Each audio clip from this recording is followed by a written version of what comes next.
Uma boa noite a todos. Hoje nós começamos uma atividade que tem repercussão no ano todo. O tema central é esse aí, saúde consciencial. E cada segunda-feira vai vir um palestrante aqui falar deste item com devidos subitens. Eu vou tentar fazer uma introdução do que será visto aqui durante esse ano todo. Lógico que todo raciocínio ele precisa de premissas para poder chegar a uma conclusão. Então, muitas das respostas não vão poder ser dadas hoje, né? Nem daqui a 2 ou 3 palestras, porque vão precisar de premissas novas para que o raciocínio possa se fazer completo. Nós vamos tentar mostrar a nossa posição, aonde cada um está, o que é que nós temos a oferecer, para que as pessoas não procurem pão em farmácia, que é o que mais nós encontramos por aí. As pessoas procurando sem saber o que procurar e vão atrás de onde não tem o que elas estão pensando que vão encontrar. Então eu vou tentar aqui mostrar para os novos que não têm contato conosco por frequência. Os outros já viram isso várias vezes, nós já explicamos isso inúmeras vezes. Mas vamos tentar nos posicionar, dizer quem somos, o que fazemos e como fazemos, para que fique mais claro as coisas aí, tá? Então quem somos nós? Alguém sabe quem somos nós? Pelo menos sabe o nome do centro, né? Aqui, pelo menos isso. Vamos lá. Olha aí, nós somos uma organização sem fins lucrativos, de utilidade pública federal, que se dedica a repassar aos estudiosos e leigos as informações mais recentes, derivadas de estudos desenvolvidos por pesquisadores independentes, que se ocupam única e exclusivamente com a emancipação da consciência, seja consciente ou conscientes. Para nós, consciência é consciência intrafísica. Todos nós aqui somos consciências intrafísicas. E consciências extrafísicas, consciências que não fazem parte desta dimensão. Então, já aí fica claro que nós admitimos a interferência de várias dimensões. Tudo bem até aí? Certo?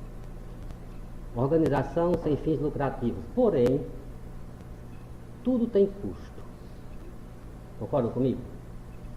Se você vai em algum lugar, existe energia elétrica porque alguém está pagando isso. O pessoal diz assim, saúde não tem preço. Não tem, claro, mas tem custo. Então por isso que você tem que ir para um hospital e pagar alguma coisa, porque a sua entrada lá requer custos e despesas. Não se faz nesse plano físico nada sem se ter uma despesa. Quem, por exemplo, acha que as coisas caem do céu, que você vai para não sei aonde, lá é tudo de graça, é porque está muito infantil ainda. Se você não está pagando, alguém está pagando por você. Esse alguém pode ser o governo? Pode. Pode ser pessoas que fazem doação para lá? Pode ser seja o que for, mas para que essas luzes acendam, alguém tem que pagar a energia. A não ser que eu faça um gato, né? Mas aí quem é que paga esse meu gato? A Energisa, né? E a conta dos outros. Então, para qualquer delinquência ou coisas justas, elas têm custo. Alguém vai arcar com isso, tá? Então, nós temos o quê? Nós temos um quadro de sócio, nós temos as pessoas que contribuem mensalmente, tá? Que é quem simplesmente custeia todas as coisas. Para você sentar, você precisa de cadeira, alguém tem que comprar essas cadeiras. É assim? Tá bom? Tá claro isso? Não apresentamos nenhum vínculo com nenhuma ordem já estabelecida na intrafisicalidade. Tiramos o lado bom de todos os ramos do saber, seja ele ciência, filosofia, religião ou artes. Estas informações são repassadas aos interessados através de eventos como congressos, simpósios, palestras públicas e cursos abertos ao público em geral. Olha, veja bem, para nós, só porque uma coisa é ciência, necessariamente ela não é boa. O que tem de coisa ruim na ciência você não queira saber.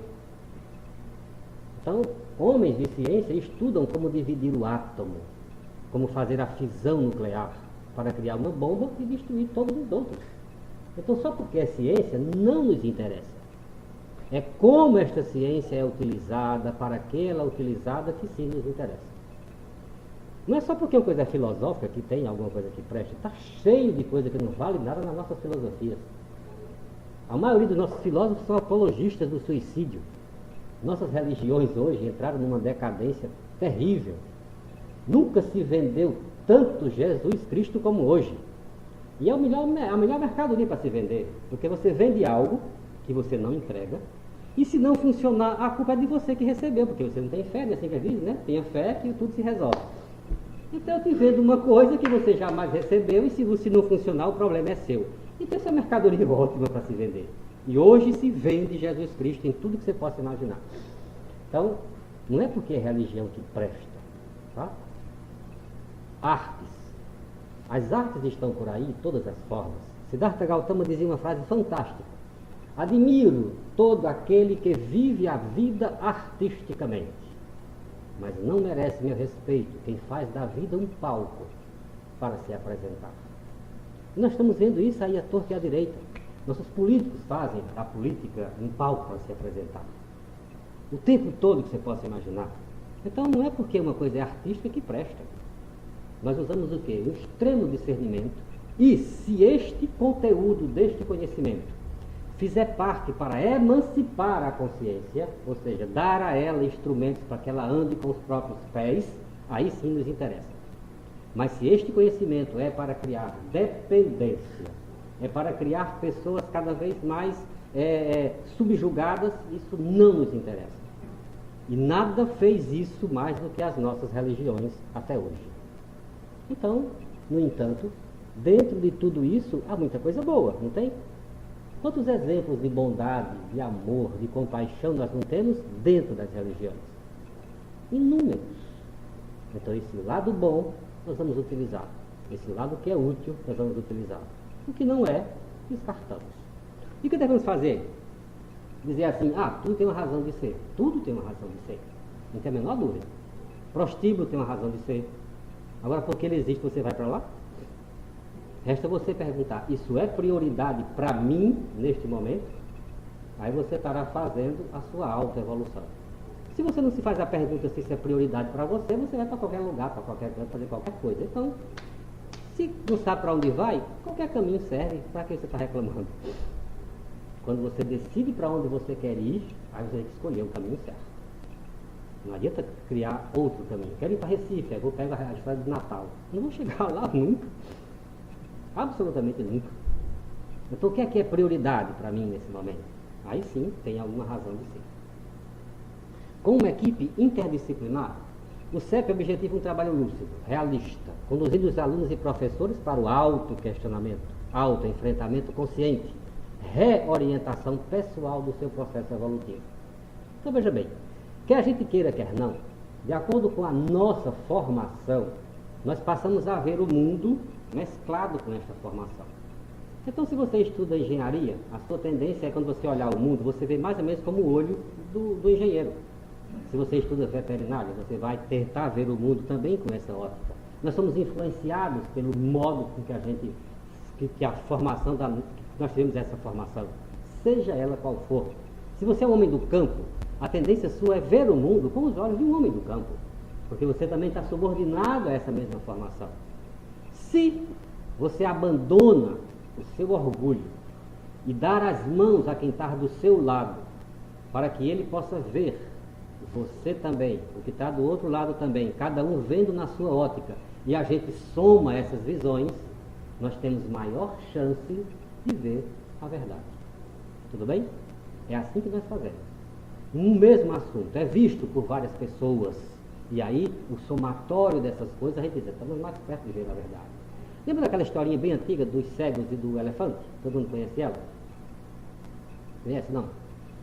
Eram 3 sábios que viviam numa cidade, e eles resolviam os problemas de todo mundo, tinham uma admiração muito grande, todo mundo gostava dele, porque quando tinha um problema, corriam para eles e eles resolviam. E eles tinham uma característica, eles 3 eram cegos. E aí, também tinham um sonho de conhecer um elefante, que eles nunca tinham visto um elefante, nunca tinham conhecido um elefante. Aí um determinado dia chega um circo na cidade. E no circo tinha um elefante. Todo mundo da cidade disse, pronto, agora é a hora da gente recompensar os nossos grandes amigos. Eles fizeram tanto por a gente, vamos tentar levar eles para ver um elefante. E levaram eles para conhecer o elefante. O primeiro cego chegou junto ao elefante, pegou na tromba. Aí ele disse, agora eu sei o que é um elefante. O elefante é uma coisa gigantesca. O outro pegou no rabo e disse, que gigante, nada. O elefante é um negócio bem fininho. Eu peguei nele, eu vi isso. Percebi dessa forma. O outro esbarra numa pata do elefante. Que conversa, é pior do que um muro. O negócio é gigantesco. Pronto, primeira vez que os três sábios não chegaram a conclusão nenhuma. Porque ninguém queria abandonar o seu ponto de vista. Para nós que estávamos vendo, parecia uma discussão ridícula. Para eles era a coisa mais séria do mundo. Todos estavam certos dentro da sua visão. Mas um pouquinho de humildade, perguntando o que o outro viu, o que o outro viu, somando as coisas, perguntando a quem enxergava, aí se teria uma visão maior do que é este elefante. Religião não se entende por quê? Porque eles pregam humildade, mas humildade é o que menos tem lá. Então eles acham que eles viram Deus e tem que ser do jeito que eles estão vendo. Então é que tem que ser do livro sagrado dos cristãos, ou do Talmud, ou do Bhagavad Gita, ou do Alcorão, não interessa, tem que ser daquela forma. E isso é apenas um pedacinho do elefante. Precisa dessa humildade. Nosso objetivo aqui é várias pessoas, com várias formações, buscando um mesmo objetivo, cada um vendo da sua forma e somando um com o outro. É isso que tem que falar. Isso num objetivo de enfrentamento e de uma reorientação do processo evolutivo. Agora, o que é processo evolutivo? O que é que para você é evolução? Por isso nós temos profissionais de várias áreas, tá certo? Para nós, a evolução da consciência, ela tem 5 itens. Isso aqui foi baseado na visão e o contato com amparadores de outras dimensões. O indivíduo realmente evoluído, ele apresentava essas características. Um controle bioenergético, ou seja, ele tinha um parapsiquismo. Não é aceitável que alguém investigue as leis da vida apenas com os 5 sentidos. Os nossos 5 sentidos são falhos e limitados para a percepção de coisas que vão além deles. Então é preciso desenvolver alguma outra atividade.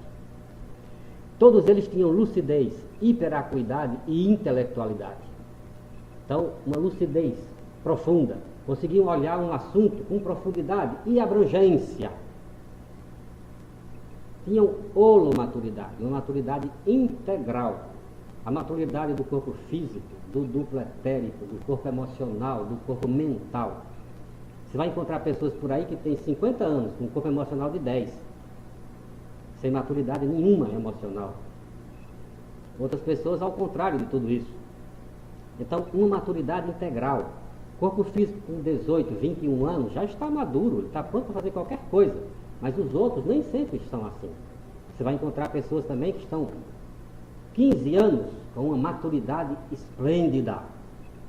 Tá? Não perde mais tempo com besteira de menino, já está com objetividade na vida, enquanto outros estão se embriagando por aí, perdendo tempo imenso com o processo da vida. Então, holomaturidade é isso, a maturidade de todos os corpos. Comunicabilidade. É imprescindível se comunicar.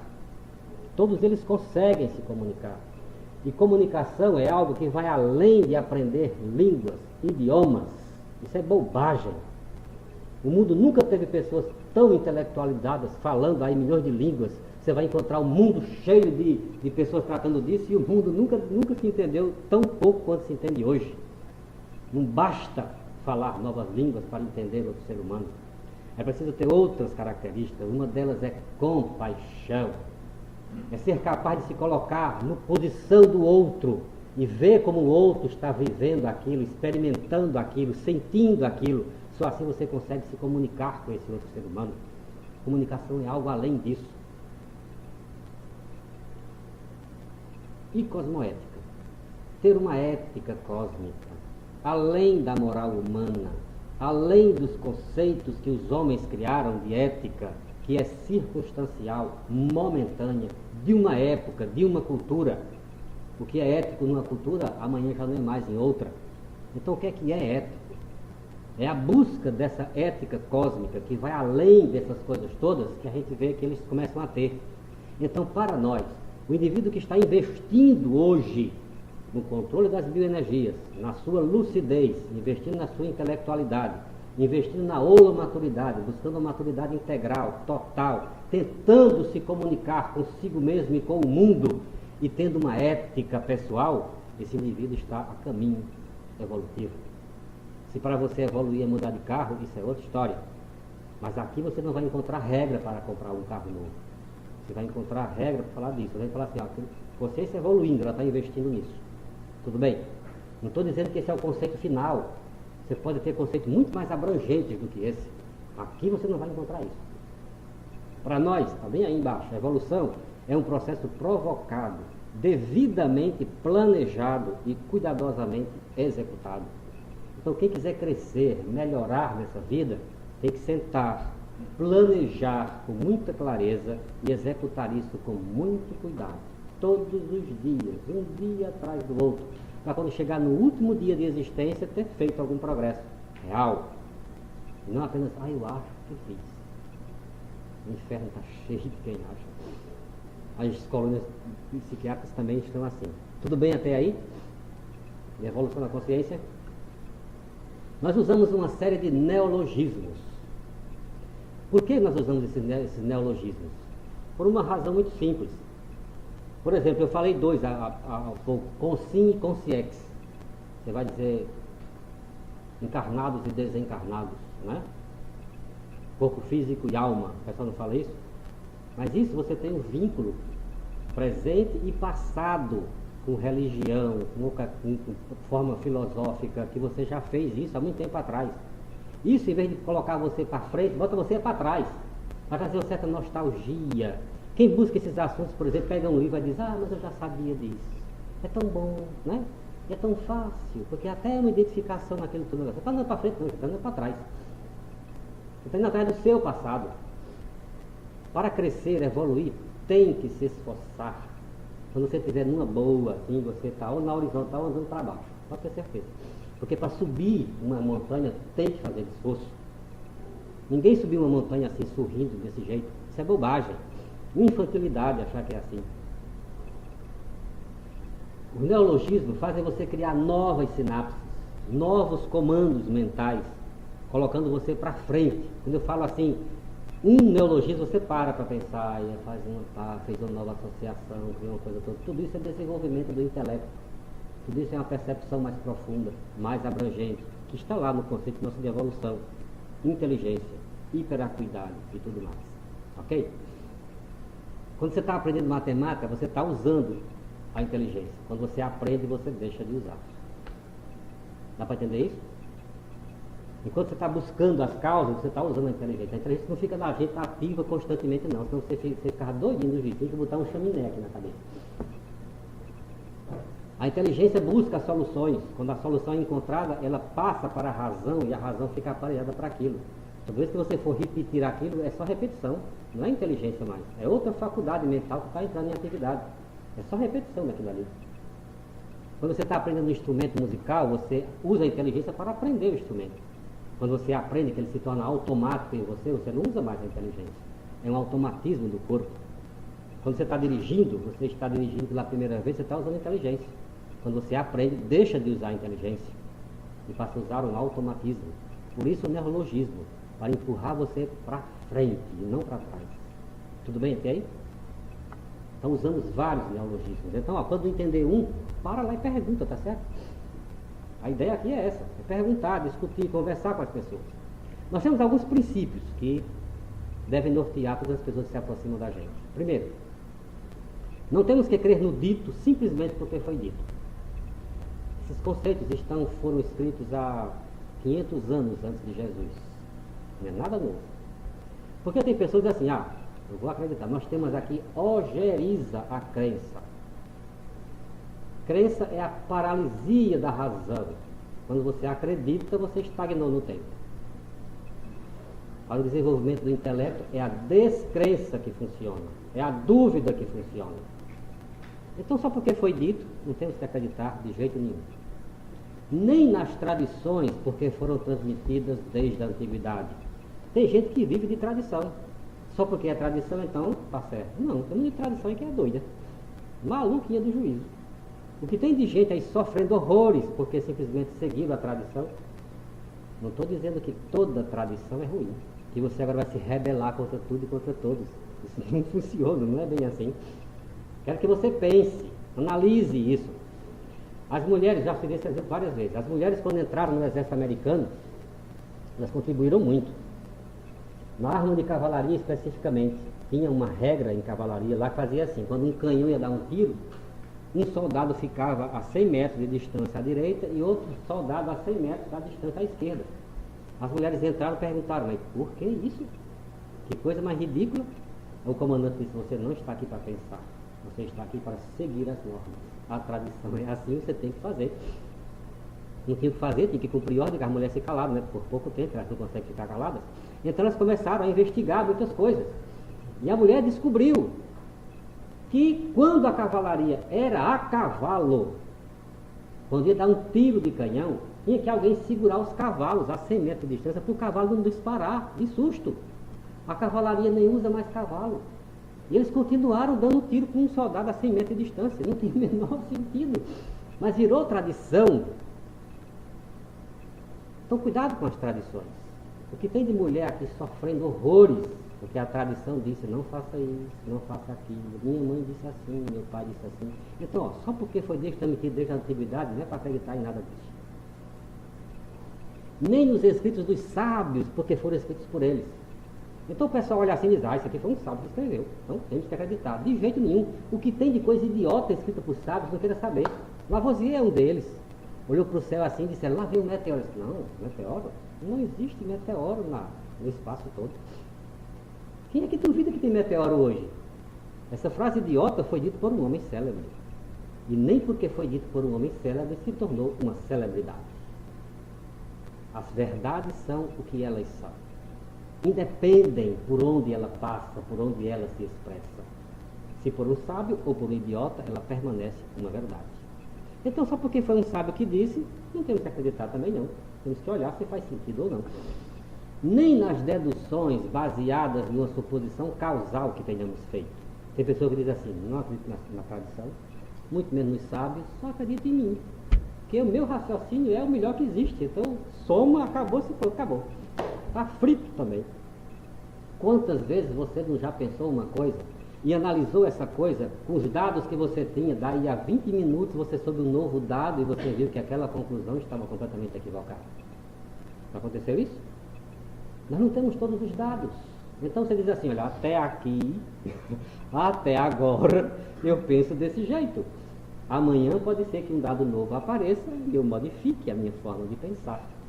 Então também, só porque você deduziu, não confie tanto não, porque você é falível. Nem na mera autoridade ou conhecimento dos nossos mestres e instrutores. O que tem de conhecimento aí baseado somente na autoridade não está no gibi. E o povo reclama que a Igreja Católica trouxe para si o poder da autoridade. E a ciência faz a mesma coisa hoje.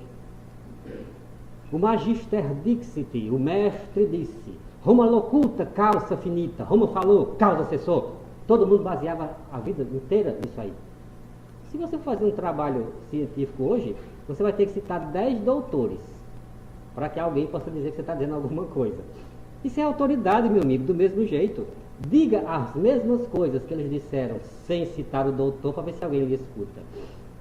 Não escuta, não vale o seu trabalho. Então é a mesma coisa, só mudou de nome e de lugar. Continua o mesmo raciocínio. Então só porque é conhecimento de mestre ou instrutor, também não vale a pena acreditar nisso. E sim, temos que aceitar quando o escrito ou a explicação está corroborada pela nossa razão, pela consciência e pela experiência própria. Ora, se a minha razão diz isso, se eu vou lá, experimento e aquilo lá acontece, então não tem para que duvidar de tudo isso. Concorda comigo? Experimentar é a base. E só assim aceite de toda a consciência e então atue de acordo com ela, com toda a plenitude. Eis um outro grande problema nosso. Às vezes nós usamos a razão, descobrimos que está certo, experimentamos e não agimos daquela forma. Agimos como os outros querem, como os outros gostam, como esperavam que a gente agisse. Você está equivocado também, meu filho. Uma vez que você pensa desse jeito, procure sentir e agir desta forma. Aí você estará sendo íntegro, pelo menos parecido com gente. Né? Tudo bem até aí? E principalmente, não acredite em nada do que for dito nesse centro de estudos e pesquisas, tá certo? Então, tudo que for dito aqui, você não acredite, tá certo? Porque se você começar a acreditar, você vai trocar o bico de um pelo bico da gente. Você não fez nada. Então, principalmente aqui, não acredite em nada.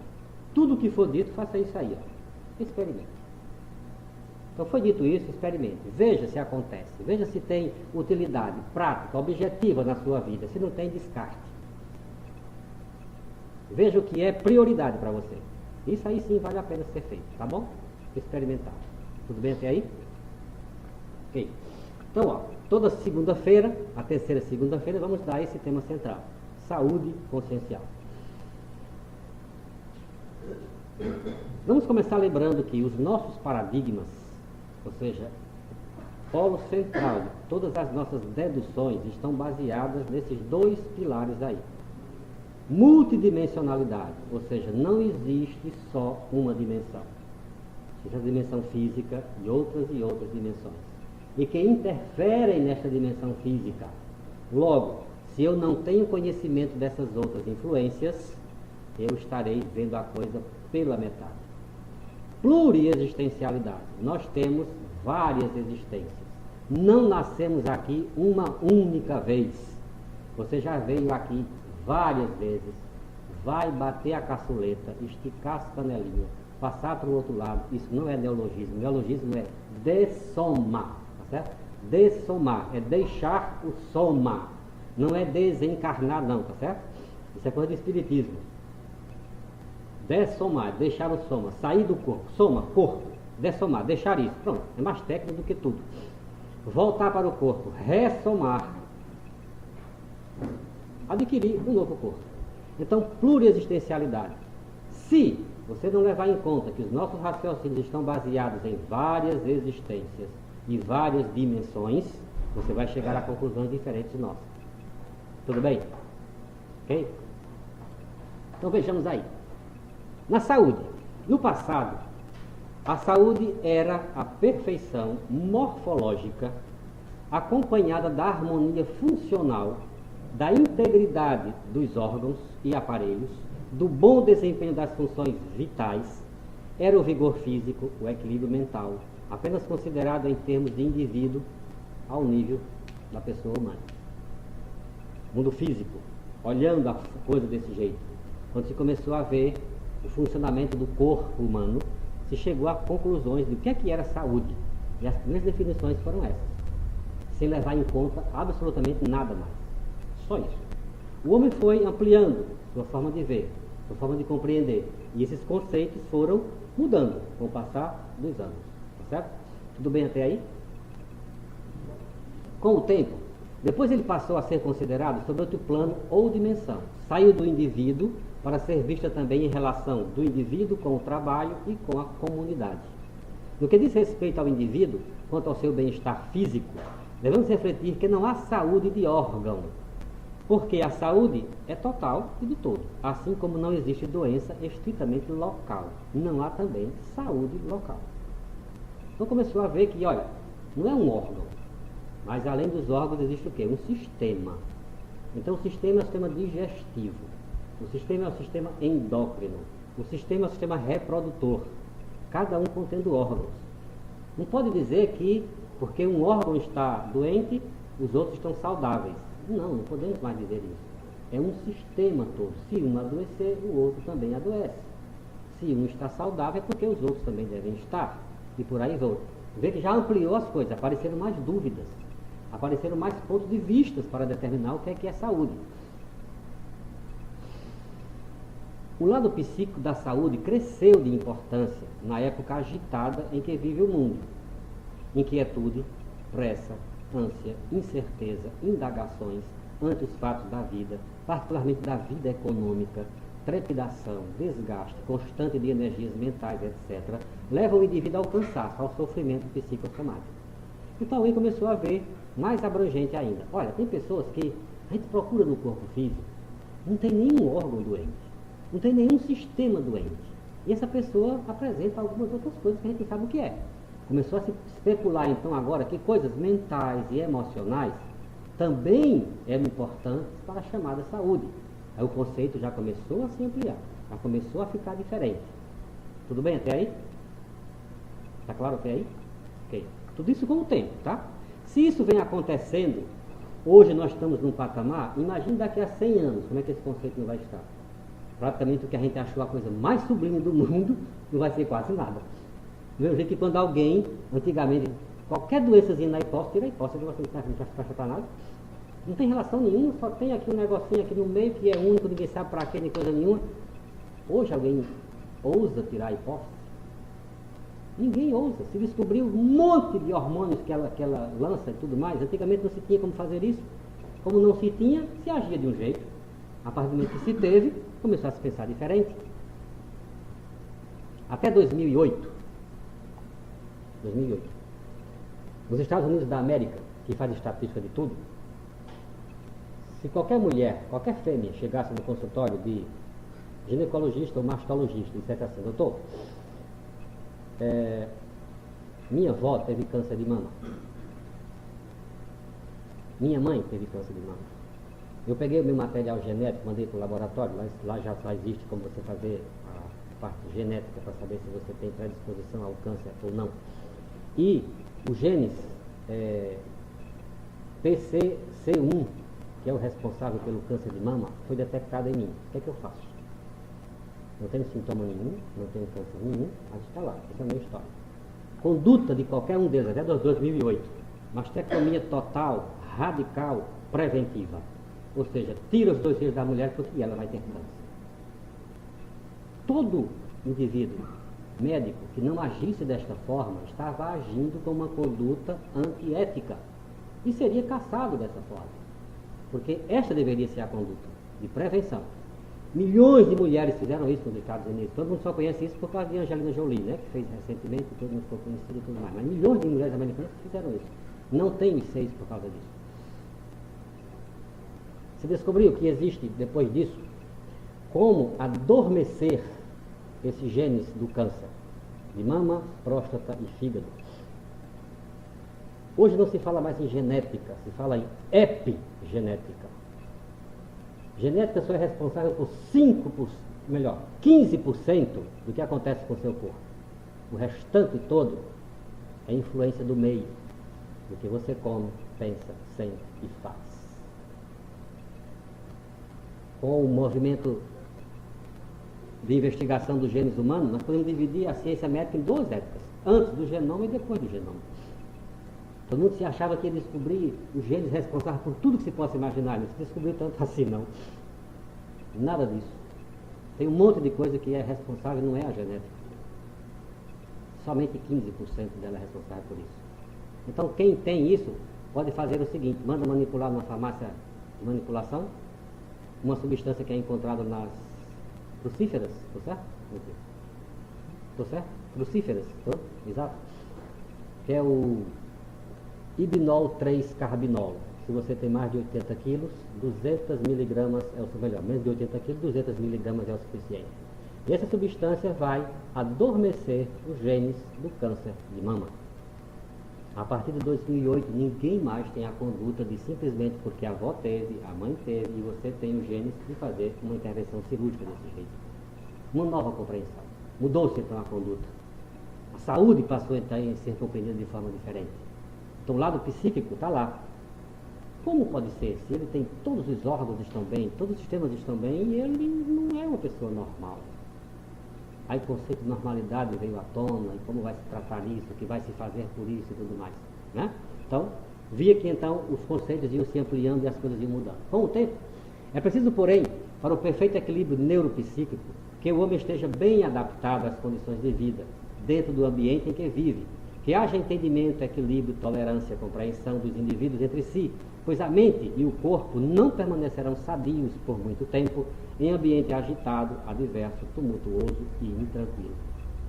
Então se percebeu que o ambiente onde você vive, o trabalho, a sua família, a cidade onde você vive, tudo isso interfere na sua vida em termos de saúde. O conceito já se ampliou, já não pode mais ser aquele do início. A necessidade de higiene mental é universal e para todos. para os efeitos da vida econômica e os reclames da vida social, a noção de saúde mental equivale a respostas psíquicas ajustadas, de boa adaptação, de relações humanas satisfatórias na família, no trabalho e na comunidade. Saúde representa, por isso, um bem-estar social, a saúde social, um bem-estar social.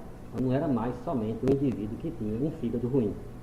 Agora tem uma série de outras coisas para determinar o que é um indivíduo saudável ou não saudável. O conceito começou a se ampliar, né? Consequentemente, os cuidados. Por quê? Porque começou a se descobrir que a prevenção gasta, mas ela gasta menos do que tratar um doente. Então ainda não é por bondade que os homens fazem isso, é porque economicamente é mais viável. Então eles são mais atingidos pelo bolso ainda. Então não é outra coisa, né? Então, por exemplo, o pessoal que é vegetariano diz assim, tá, então um dia quem vende carne, um açougueiro qualquer, vai vender o quê? Verdura, né? Porque o número de vegetarianos vai mudar. Você acha que ele mudou? Não, ele está fazendo o mesmo comércio. Ele só está dando a oferta que o que estão necessitando. Então não houve mudança no estado de consciência, mas apenas uma adaptação daquele processo todo. Já serve? Serve, já é melhor. Mas muita coisa ainda tem que mudar, né? Então a Organização Mundial de Saúde deu um conceito para o que seria saúde. Um estado de completo bem-estar físico, mental, social, e não somente a ausência de afecções e enfermidades. Então, se o indivíduo simplesmente não tem nenhuma afecção, tem nenhuma patologia, não pode dizer que ele está saudável. Ele pode estar doente. Tudo bem? Para nós, isso é muito, mas é pouco. Porque pelo paradigma multidimensional e pluriexistencial, o que é doença hoje pode ser um processo de cura de ontem. Então você não está entrando na saúde, você está se curando.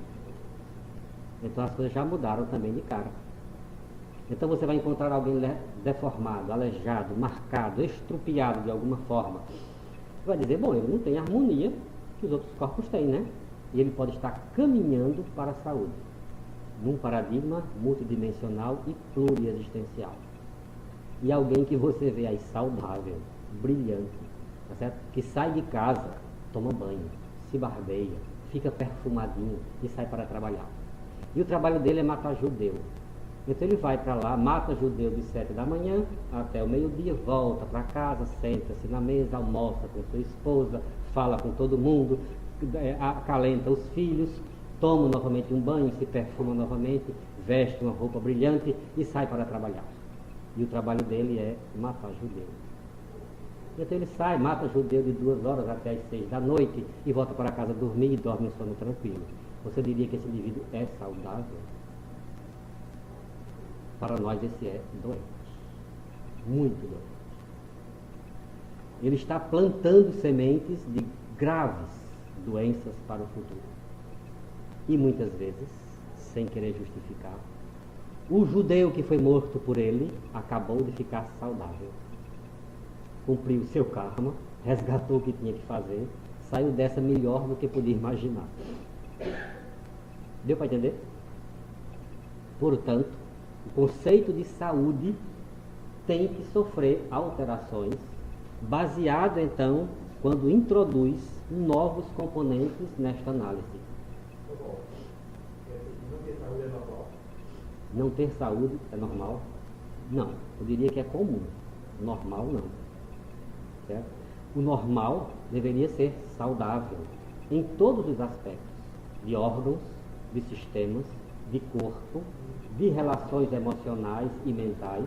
Daí, por exemplo, o indivíduo que é cosmoético, ele jamais teria tais comportamentos. Ele jamais agiria desse jeito que alguns nazistas agiram, porque ele é saudável eticamente. Estamos longe disso. Dá para sentir, não dá? Né? Pois é. Mas vamos ter na nossa espécie vários exemplos disso. Você vai encontrar, por exemplo, indivíduos de corpos físicos doentes e de mentes saudáveis. Aquele frade, como é o nome dele, Jota? Frei Fabiano de Cristo. Já ouviram falar dele? Alguém já leu a biografia dele? Um ser que possivelmente deveria ter gangrena na perna, porque exalava mal cheio. Só que ele viveu não sei quantos anos com isso, ninguém sabe como. Mas mentalmente, eticamente, emocionalmente, extremamente saudável. Então, com todas as dores físicas, ele se levantava e ia socorrer quem possa imaginar que estava precisando dele. Um ser que transbordava amor, compaixão, saudável emocionalmente, mentalmente saudável, num corpo físico debilitado. Madre Teresa de Calcutá, um só primão. Nós somos dois, não fazemos um terço do que ela fazia. Um corpo físico debilitado, doente, em tese. Outros corpos saudáveis. Mental, bastante. Emocional, alguém duvida? Então, os paradigmas vamos sofrer essas alterações. O mais importante é o que nós estamos fazendo com isso, com os nossos corpos, com a nossa existência, que investimento estamos dando com isso. Então, vai se mudar muito a forma de ver tudo isso. Então, nós vamos abordar ao longo dessas palestras vários temas que, acreditamos, têm a ver com a saúde da consciência. As bioenergias e a saúde. Mesmo já existindo na superfície do planeta Terra, há 5.000 anos atrás, os chineses que falam da acupuntura, do processo energético que acontece no ser humano, e em várias outras culturas que também relatam isso, no Ocidente isso chegou há pouco tempo, dizendo que existe uma parte energética no ser humano e que ela também contribui para a saúde humana, de um modo geral. Corpo físico bom, sem corpo energético saudável, problema no físico, problema nas emoções, problema na parte mental. Tudo bem? Então vamos tratar algumas coisas das bioenergias, como conhecê-las, o que fazer com elas. Saúde dos relacionamentos. Quantas pessoas então não começam a doença nos relacionamentos? Depois ela se somatiza, sai dos relacionamentos, passa para as energias, passa para o corpo emocional, chega no corpo físico. Onde começou isso? Onde está a causa? Tem pessoas tratando de uma causa quando elas estão em outras dimensões. Tem pessoas fazendo psicoterapia e o processo é glandular. Já peguei vários casos assim. Disfunção de tireoide, você fazer psicoterapia não vai resolver nunca, meu filho. O problema é físico. Então tem que existir um diagnóstico diferencial em tudo isso. Pessoas assediadas, que é a maior doença que existe até hoje, sendo tratado com psicotrópico, não vai resolver, só vai esculhambar mais ainda o seu cérebro. É preciso desassediar. Então, se não entrar com os outros paradigmas, se não entrar com as várias dimensões e a influência que essas dimensões exercem na nossa vida, nós não vamos encontrar o nosso equilíbrio. A sexualidade com maturidade.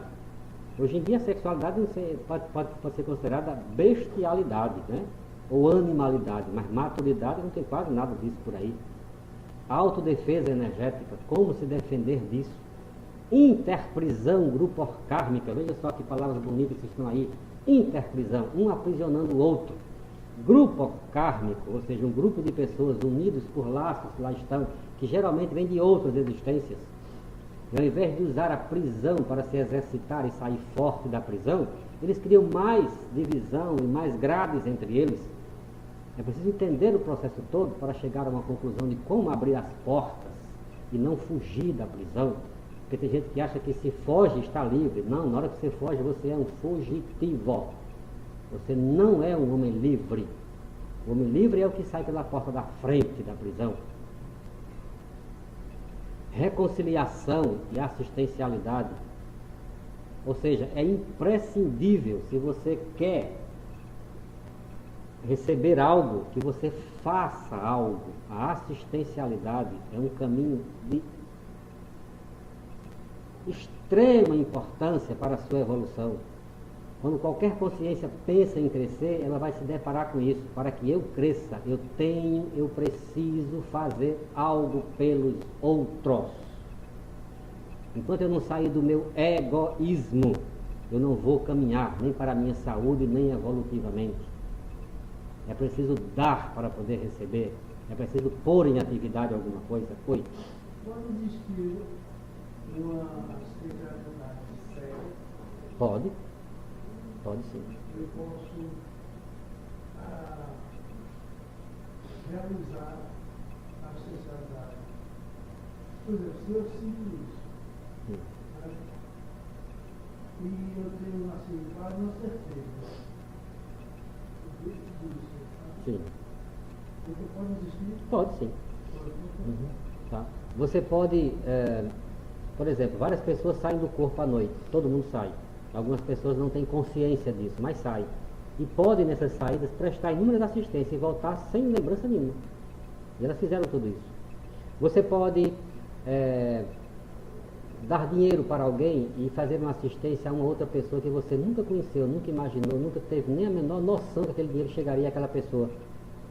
Você é um administrador de empresa, você pode dar um emprego a alguém e você fez assistência a pessoas que você nunca nem viu. Um neto da pessoa lá se formou e foi você que contribuiu para isso. Você pode demitir alguém e ter consequências funestas em alguém que você nunca viu. Tudo isso são formas de assistir e de estar contribuindo com uma coisa. Mudança pessoal, coisa mais difícil de se fazer é mudar, né? A gente quer que os outros mudem, né? Você deve mudar, você deve fazer aquilo. Agora, para eu fazer, o negócio é complicado. Quando você começa a fazer algum investimento em você e mudar alguma coisa, você vê como é difícil.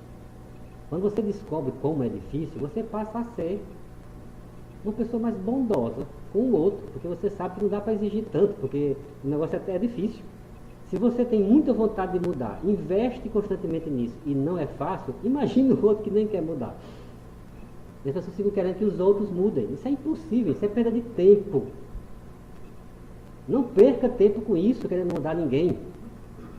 Se você fizer alguma mudança, é em você. E olhe como é difícil.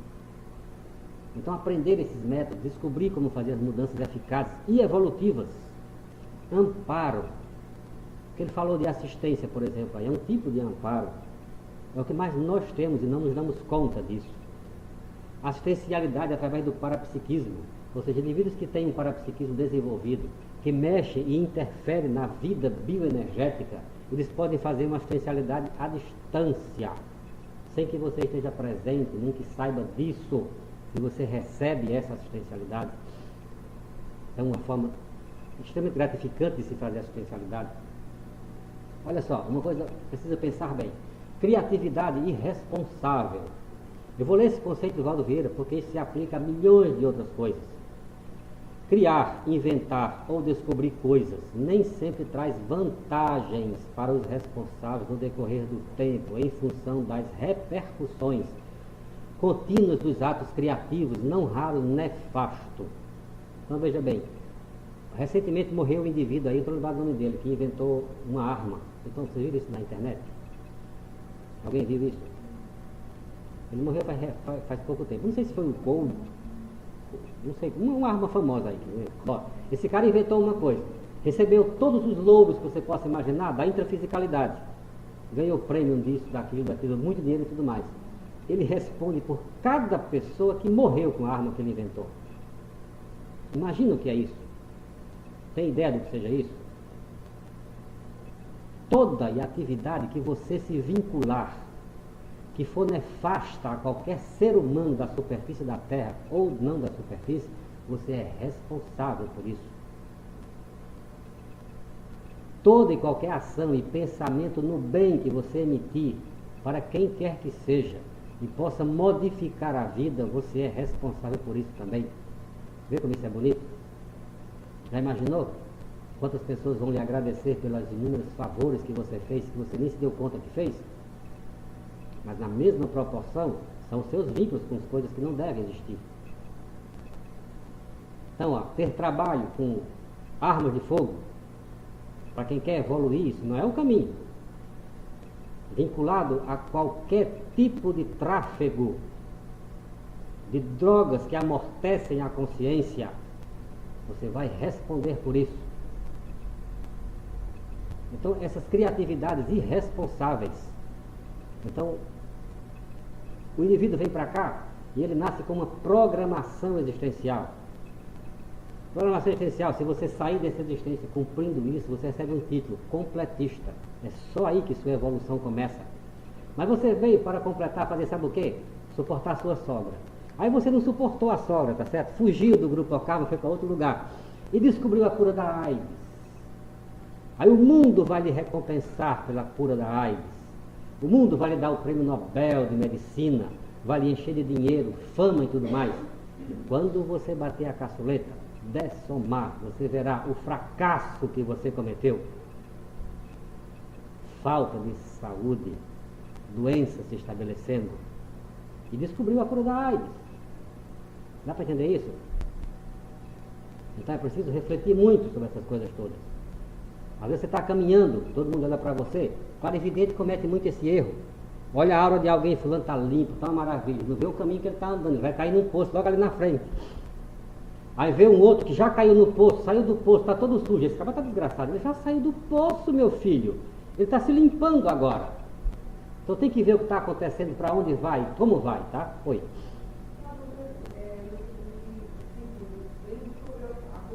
Certo. Sim, tem as compensações, claro. Tem sim. Ele não teria um mérito. Tem sim. Mas no caso dele não ter se voltado a sola, seria algo que estaria na programação especial, não seria um mérito. Exatamente. Ele vai voltar para fazer só aquilo. Então, o ideal é ser completista, descobrir o que foi que eu vim fazer e fazer. Só. Aí você vai se livrando dessas coisas todas. Tá? Então, o mundo não prepara você para isso. O mundo prepara você para o sucesso.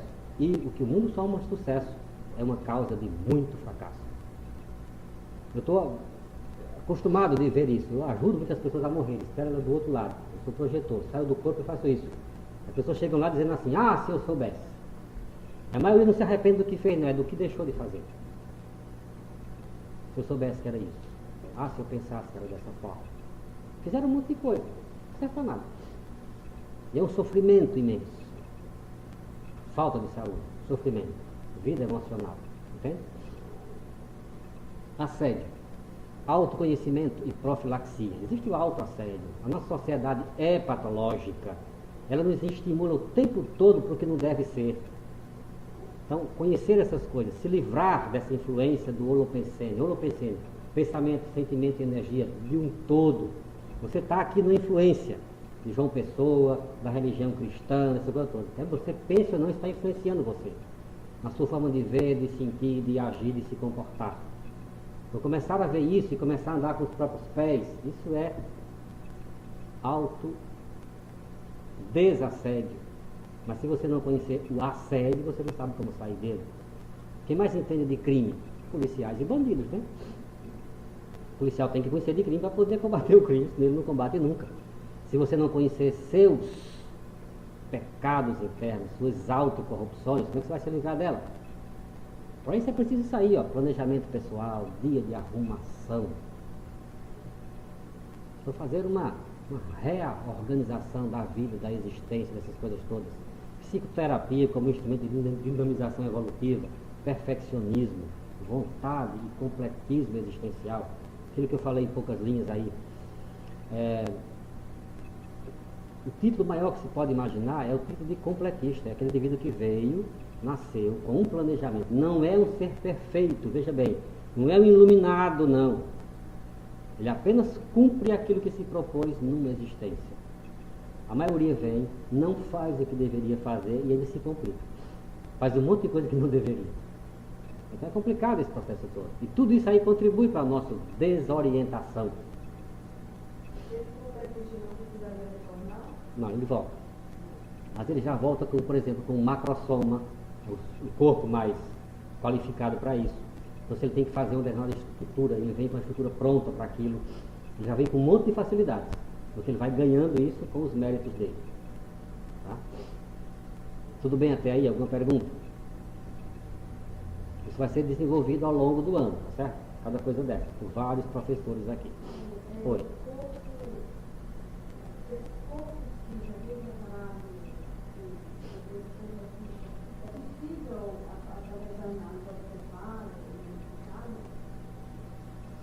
Olha, geralmente quem tem um macrosoma, que é um soma bem alijado para as coisas todas, vou dar um exemplo. Sim, quem não tem sim. Por exemplo, Chico Xavier tinha um macrosoma. Não era um corpo bonito e não era um corpo sem infecções, sem afecções, sem doenças, né? Por exemplo, era cego de um olho. Todo mundo sabe o que é cego de um olho, não? Em várias outras existências, ele pertencia a um clã qualquer lá e invadiu um outro clã, que no caso era do Emmanuel, que foi o mentor dele. Lá ele mata várias pessoas e cega Emmanuel com uma faca quente nos seus olhos. Ele volta cego de um olho, e ele diz para Emmanuel assim: Emmanuel, você não me perdoou não? Você é um cara tão bom, né? Me perdoe por isso, depois eu fico bom, eu já lhe perdoei, faz, sem problema, esse problema é seu, com a lei, não é comigo não. Ele tinha doenças físicas, tá certo? As doenças físicas não o impediram em momento algum de fazer o que veio fazer. Nunca alimentou revolta por todos os sofrimentos que padeceu, com todas as calúnias que sofreu, com todas as pressões que sofreu. Saudável emocional e mentalmente. Quando um corpo superior é saudável, ele sobrepõe os inferiores. Viveu quantos anos? Alguém sabe quantos anos ele morreu? Saudável, feliz, podemos dizer assim, completista novamente. Macrosoma. Para suportar, por exemplo, os embates mediúnicos que ele suportava, não é fácil. Ele era capaz de se comunicar com seres de várias dimensões, as mais trevosas que você possa imaginar. E ele ia lá até lá, fazia o contato e tudo mais. A gente entra com o nosso chefe, que está com a cara ruim, a gente já fica assim: ui, meu Deus do céu, hoje eu não aguento. Tem 50 quilos nas minhas costas, porque falou que é negativo, é não sei o que, imagina uma coisa dessa. Ele vivia com todas essas coisas o dia todo, todos os dias. Macrosoma. Tá? Alguma coisa mais? Eu acho que eu terminei por aqui. Terminei? Como descobrir saber dessa coisa, como agir, a sua missão, Tá. Você usou uma palavra aí que nós não gostamos dela, que é missão, certo? Porque dá uma ideia assim de uma coisa grandiosa. A gente chama de programação existencial. Só, tá? Mas não estou te recriminando não, é isso aí mesmo. Aí, uma das formas, tem vários cursos, várias formas de abordar, várias palestras dessas que vão tentando dar instrumentos para isso. Os cursos de programação existencial são voltados para isso. Como descobrir, para fazer uma autoanálise e tudo mais. A projeção da consciência é um dos instrumentos. Se você sai do corpo conscientemente, vai na outra dimensão, descobre isso, pergunta por ter um amparador, o que você veio fazer e descobre essas coisas todas, a resposta começa a vir. Não é simples? Não. Do dia para a noite? Também não. Tá? Mas é possível fazer. Tá? Intuitivamente você pode perceber isso? Pode sim. O nosso problema é saber o que é intuição. Nós vemos num mar de tantas coisas que a gente não sabe definir o que é. Mas uma vez que intuitivamente essa coisa chega e você vê que ela se encaixa dentro de você e quando você faz dar certo, é só seguir. Mas quantas vezes a gente não esteve a vozinha da intuição deixando para lá e ali na frente a gente se esborrachou? Não são inúmeras vezes?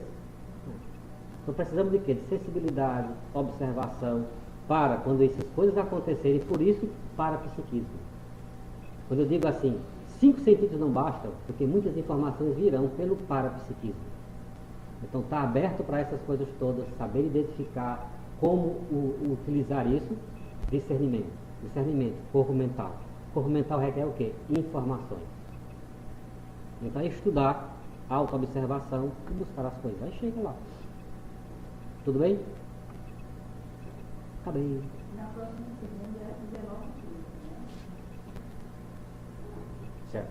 Então na próxima segunda, nós temos então a palestra com Sinara Correia, que o tema é programação existencial, não é isso? E vai ser apresentado o vídeo, o Eu Maior, já para fazer algumas reflexões sobre este tema. Ok? Então a todos, muito obrigado por hoje.